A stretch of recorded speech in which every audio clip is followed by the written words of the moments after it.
Hello, leaders. This is Paul Grau Jr., and welcome to the summer edition of Run to Your Leadership Challenges. The summer edition will be a combination of replays from the past year or two with a few new episodes every so often. These replays will be a great reminder of the tips and challenges from the past year or two, and we'll still be able to accomplish our primary goal for the show, and that is to equip team leaders on a daily basis to lead through the challenges you face every day. This show is brought to you by the Current Leadership Coaching Team, or the CLC Team, and we primarily work with leaders in the manufacturing industry who lead their own teams and are a part of a larger leadership team within an organization. These leaders can be at one site or at multi-sites. We work with these team leaders to get them all on the same leadership page with the same mindsets and attitudes and the same commitment levels to their team members and to the organization as a whole. For more info on how we can help you and your team, visit www.clcteam.com. Okay, let's talk about today's challenge or tip. Hey, hope you're doing great today. And today, I want to talk about something that can really crush your team's communication and productivity, along with a lot of other things. The strange thing about this one thing is that many of us have no idea that it even exists until we have violated it. And then it's usually just too late. However, there is a way to uncover these things that exist within your team, and that is by being vulnerable as a leader and telling and possibly asking each other about how much they know about it and why it may impact them. So you're probably wondering, what is this one thing? Well, this one thing that we all have and don't usually know about it is the pet peeves that exist within our team, and sometimes our very own pet peeves. Now, in case you don't know what a pet peeve is, Webster's online dictionary defines it as a frequent subject of complaint. Now, I don't know about you, but I think that's a little weak for a definition. I have my own definition of a pet peeve because I just don't think the dictionary gives it enough credit.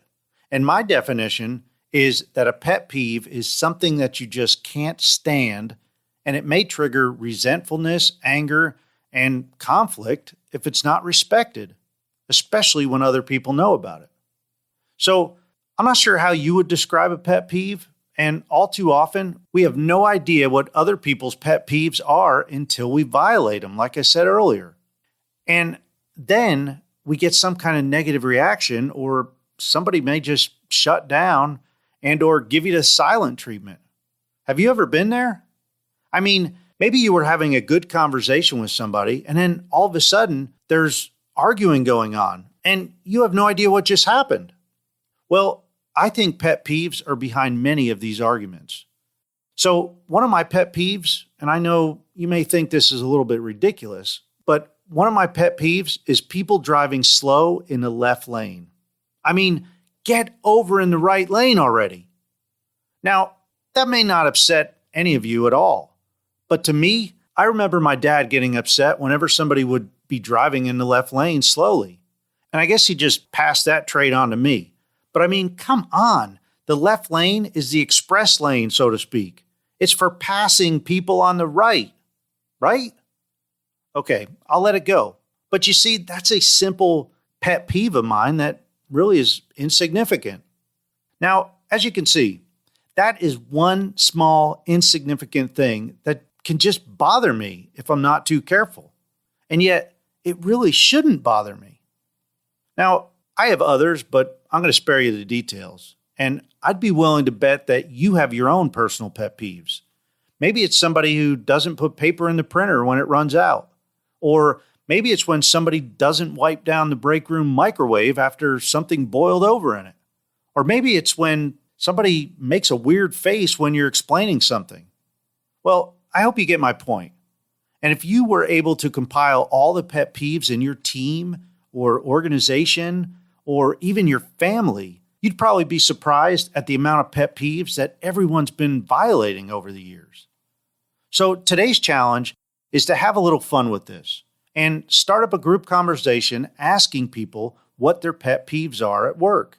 And of course, since you are the leader, you start things off by telling everyone what your pet peeve is. This can be a great icebreaker to kick off a new team meeting or a training session or a weekly staff meeting. And the benefits can really show as others will usually begin to take other people's pet peeves to heart and start respecting each other's. And that'll go a long way to communication. As a minimum, it can usually provide a great discussion and a few laughs. Hey, that's it for today. But if you need further details on how the CLC team can work with you and other leaders within your organization, please check out our website at www.clcteam.com. We would love to connect with you and start building a better relationship. After all great leadership starts with relationships. Hey, have a great rest of your day. And until next time, run to your challenges.